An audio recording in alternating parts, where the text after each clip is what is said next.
बॉलीवुड की आन बान शान जवान, जी हाँ, द मोस्ट अवेटेड ट्रेलर। जवान के ट्रेलर का इंतजार सिर्फ इंडिया में नहीं पूरे वर्ल्ड में था, जो कि अब खत्म हो चुका है। और मुझे पता है अब तक तो आप लोगों ने ट्रेलर देख ही लिया होगा, और ट्रेलर देखने के बाद ये कहना गलत नहीं होगा कि जवान का trailer trailer of the century है। और मास सिनेमा की बात करूं तो एटली तो है ही जाइंट। जिस तरीके से वो अपनी मूवीज में इफेक्ट का यूज करते हैं, स्टोरी का यूज करते हैं, अपनी मूवी को प्रेजेंट करते हैं, और उनका लेवल तो खतरनाक है ही। उसी के साथ दोस्तों, अगर आप लोगों ने ट्रेलर देखा होगा तो ट्रेलर के खत्म होते होते आप लोगों के दिल में इतने सारे सवाल, इतने सारे सस्पेंस तो आ ही गए होंगे कि मूवी में क्या होने वाला है, एसआरके का ये लुक किस लिए है, इस लड़की को क्यों दिखाया गया है, ये वाला डायलॉग क्यों बोला गया है। और ये सारे खुलासे तो 7 सितंबर को ही होंगे। बेसब्री से 7 सितंबर को थिएटर्स में जाने के लिए कितने सारे लोग तैयार हैं, हमें कमेंट करके जरूर बताएं। और हेलो दोस्तों, स्वागत है आपका हमारे चैनल क्रिस्पी बॉलीवुड की क्रिस्पी खबरों में। ट्रेलर के नाम पे एटली ने खोया हुआ एसआरके हमें वापस लौटा दिया है। ट्रेलर देखने के बाद तो कोई भी ऐसा सीन या ऐसा मोमेंट नहीं है जिसकी तारीफ किसी के जुबान से ना निकली हो। और एसआरके इस मूवी में है तो वैसे ही फैन बेस उनका तगड़ा है, और चीजें इतनी उभर कर आ रही हैं कि लोग तो कंफ्यूज है भाई कि कभी ऐसा ट्रेलर इंडियन सिनेमा में हमें देखने को मिलता। और जब से जवान का ट्रेलर सामने आया है उसने तो ट्रेलर की परिभाषा ही बदल दी है।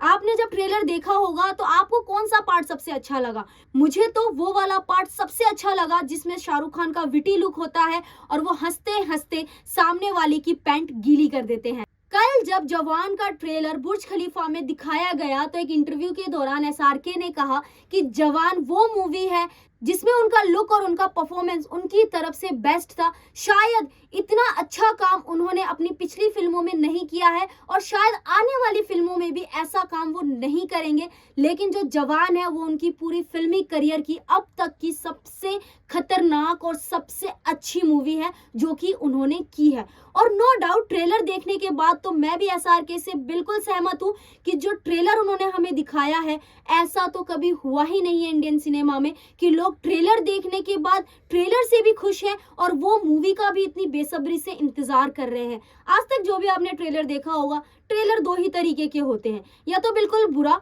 या तो बिल्कुल सुपरहिट। या तो बिल्कुल आपको नॉर्मल कहानी दिखा देंगे या फिर पूरा बीएफएक्स भर देंगे। लेकिन जो जवान का ट्रेलर है, मानना पड़ेगा कि एटली ने बिल्कुल सोच समझ के ट्रेलर को लोगों के आगे रखा है। हमें तो लगा था कि एसआरके का एक या दो लुक ही रिवील होगा, लेकिन ट्रेलर में तो एटली ने एसआरके की पूरी लुक्स को ही हमारे सामने लाके रख दिया। लेकिन ये कहना भी गलत नहीं है कि एसआरके इतने सालों बाद, डर और बाजीगर के बाद जो डार्क विलेन वाला रूप था वो एटली जवान के थ्रू एसआरके को हमारे सामने प्रेजेंट करने वाले हैं। और जब हीरो जब खून पसीने में लथपथ होकर देखता है, उसमें जो कनेक्शन फील होता है ना, जिसमें एसआरके तो माहिर हैं ही इमोशनली लोगों के साथ कनेक्ट करने में। और जब मैंने ये सीन देखा था ना तो गूज बम्स खड़े हो गए थे। और जब विजय सेतुपति की एंट्री होती है भाई, उसको देखने के बाद तो फिर मेरे को कंफ्यूजन हो गई कि ट्रेलर में विलन है कौन। विजय सेतुपति की जो एक्टिंग है भाई, अब तक की इंडियन सिनेमा में सबसे बड़ी मास फेस ऑफ होने वाला है एसआरके और विजय सेतुपति के बीच में। और मैं पर्सनली चाहती हूँ कि ये आखिरी मूवी या पहली मूवी ना हो, एसआरके और विजय सेतुपति के आगे और भी प्रोजेक्ट्स आने चाहिए। क्योंकि ट्रेलर में जो उनकी एंट्री, जो उनके डायलॉग डिलीवरी मैंने सुने हैं ना, उसके बाद तो एसआरके की फैन तो मैं हूँ ही, मैं विजय सेतुपति की परफॉर्मेंस से भी इतनी ज्यादा खुश हूँ कि बस पैसा वसूल मूवी आने वाली है दोस्तों। और जो एक डायलॉग है आप लोगों ने सुना होगा, जब एसआरके बोलते हैं कि बेटे को हाथ लगाने से पहले बाप के बारे में जान लेते। अब इसके बारे में मैं ज्यादा बात नहीं करूंगी क्योंकि इस चीज को तो एसआरके पर्सनली भी फील कर चुके हैं। और ये जो डायलॉग वो बोलते हैं ना, तब तो पूरी मूवी का मोटिव ही चेंज हो जाता है। हर लुक के साथ एक अलग कहानी, हर किरदार के साथ एक अलग सस्पेंस भरा हुआ है जवान का ट्रेलर। दीपिका पादुकोण साड़ी में एक्शन करती हुई नजर आ रही हैं।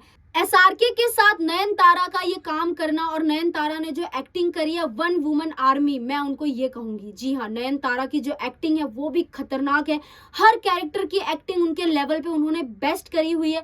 बेस्ट रिवेंज मास सिनेमा से ये मूवी आने वाली है।